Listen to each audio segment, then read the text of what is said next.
Good evening, everybody. It's Michael here from the Trading Institutional Order Flow thread. I hope you're all well. It's the 22nd of August, 2017.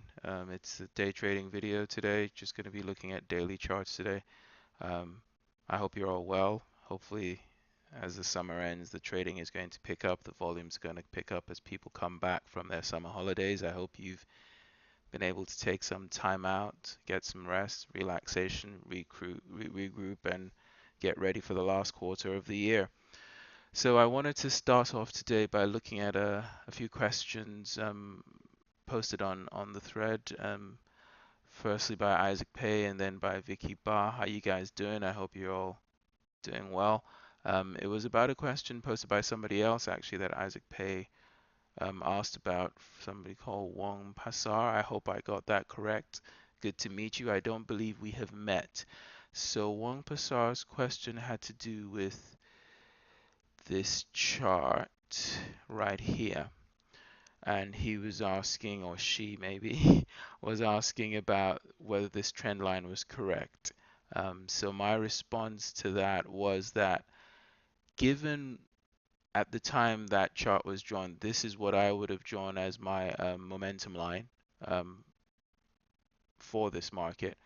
And then Isaac Pay was wondering whether there was a supply zone created, and that is correct. But what I was saying is, yes, this line was broken. When momentum ends, it doesn't necessarily means the market will change direction. All it means is the end of the current momentum. That's it. We have to wait to see what happens after that. And usually the momentum will either go sideways or it'll turn down straight away. We have to wait to see that happen. In this case, it broke and the markets dilly-dallied sideways. They popped higher. They managed to get above all these stops that would have been above here. Those were taken out and then they fell.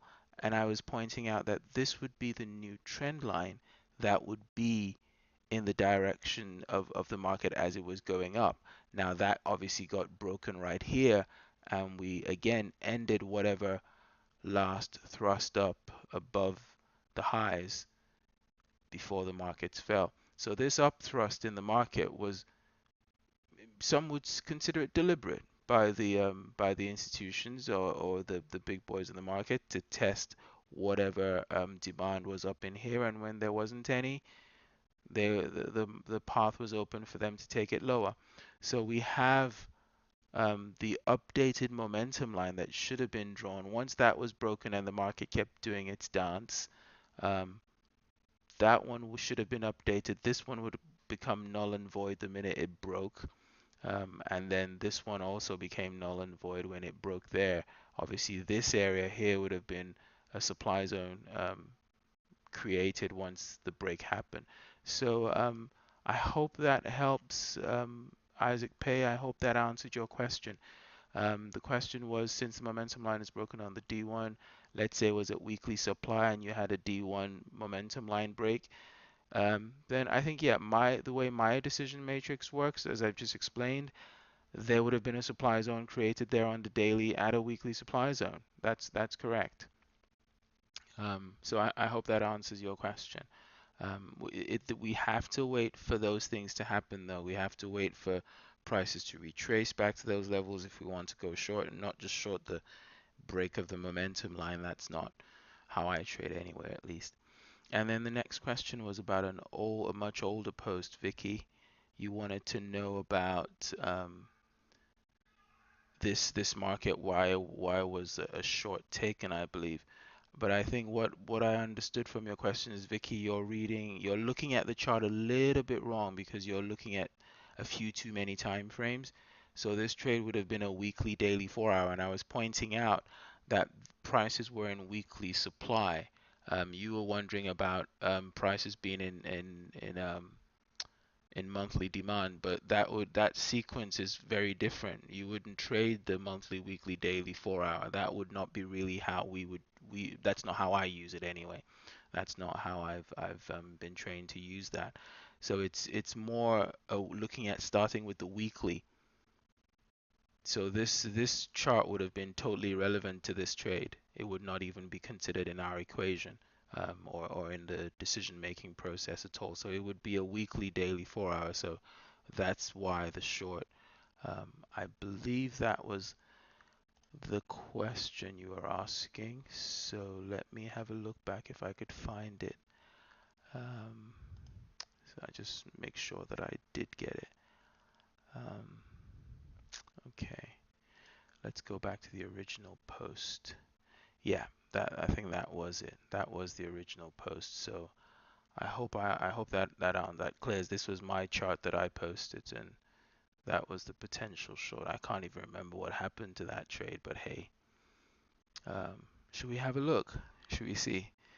Oh, no pressure, right? Let's take. So what's it? The pound CAD on the weekly chart. I haven't had a look at it. So pound CAD. Let's see. Can somebody do a drum roll? Let's see what happened here. Where's the pound CAD on the weekly? Okay, so what were we looking at? We were looking at the weekly base drop there on the weekly chart. Can we see it? Can we see it? Base drop. Oh, okay, prices didn't. Was it this one? I think it was. Not that one. Um, Not this one anymore either. Not that one. I think it was. So that's from 2017. Let's take a look again. Pound CAD 2017. Yeah, was it this one? I think it was this one. I think it was this one. Yes, yes. So this is the area right here. Where are my lines? This was the area right there. So that's what we were talking about, the short. So let me just take off everything so we can have a look at it and see what's happened. So we'll go back to that. I hope I'm not wasting your time. I think it might be a useful exercise. So we'll go back to that area. Maybe I'll paint it a nice color there, see if we can get back to that area. So we were looking for potential shorts up in these areas, and that was from February. Okay, so let's go to the 4 hour, I believe that was. 4 hour in February. A 4 hour trade in February. That's April. Here we are. Here we are. So we're looking at March. Where's February? That's still March. Okay, so what date was that? That was between the 6th and the 8th that market was going up. Between the 6th and the 8th, and voila! I love it when a plan comes together, don't you? That was the zone we were looking at. And you guys see what's happened. Just to go back to show you all, those were the two levels we were looking at. Look at them from the beginning of February, before the 6th. The beginning of February, right there, you see that? Oops, sorry. Beginning of February, before the 6th, right there, these two levels were the levels we were looking at. This one above and that one below it, and you can see what eventually happened there. Boom. Okay, so Vicky, I hope that answers your question. So let's go back to the end of the thread. Did I get everything? I wanted to start off the show with answering the questions there and clearing any doubts that you had. I think that's everything. Okay, so let's take a look at the charts. We said we're gonna look at daily charts today. So let's take a look at the daily charts and look for any opportunities for people who are trading shorter term. Okay, so let's do that. So we'll start with the pound CAD since we're on it. And for the pound CAD, have a very big area here. Not ideal, and we have a couple of levels sitting above. These are for short-term trades. They're not really for long-term hold. So these are the two areas that I would be looking at if trading the pound CAD. Looking at the Euro Aussie, for example. So let me just, these are all lines. Okay, so for the Aussie, Euro Aussie, we've already hit that supply. So we've got some supply sitting up here. We've got a little bit of demand down in here as well. We are sitting in some demand right now. That's why we see the stall. So if we get up higher, if we pop up higher, we'll be looking to sell up in here. And then maybe down, we'll be looking for buying opportunities. Right now, well, let's take a look and see maybe on quickly, just very quickly on a smaller time frame. Sorry, guys. Oh, looks like we missed a trade already. But that area was not good at all. In fact, I like the move away, but there's a lot of time spent there. Okay, so that's the Euro Aussie. Let's go back to the daily chart. So those are the main levels right now, above here and below there. Let's take a look at the Euro Yen. It's in a downtrend. We've got supply and we've got demand down in there. So that's what we've got on that one. So right now it's wait and see what happens really. Any others? Euro, US dollar. I know a lot of you trade these levels on these charts as well.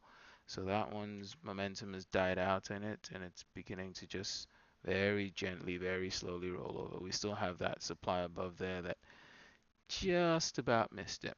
And a little bit of supply here that's caused the move down. Today the markets have opened again now. It's after 10 o'clock UK time, so the new day has started. We'll see what happens with this one. I've still got some position, as you guys know. I posted the chart on the thread of a trade that we took. This one on the Euro US dollar. We planned it out. We were talking about it in the round table with the guys, and we got that trade. So we'll see how that one works out. People, some of them have taken profits already. So let's take a look now at the New Zealand dollar. We'll run through the majors. I see supply up there more right now, and for demand we are still sitting. We've not gotten through that area, but if we do get through that area, the next area down is there. We've got some supply above there. So right now, if I were to be pushed and pushed, it would be looking for a potential buy where we are. Again, very quickly, I'm just nosy. We have a few levels down here we could potentially try. It's not the greatest, but you might want to consider some of these levels down in here. Looking at the daily, yeah, those levels may not be too bad to consider.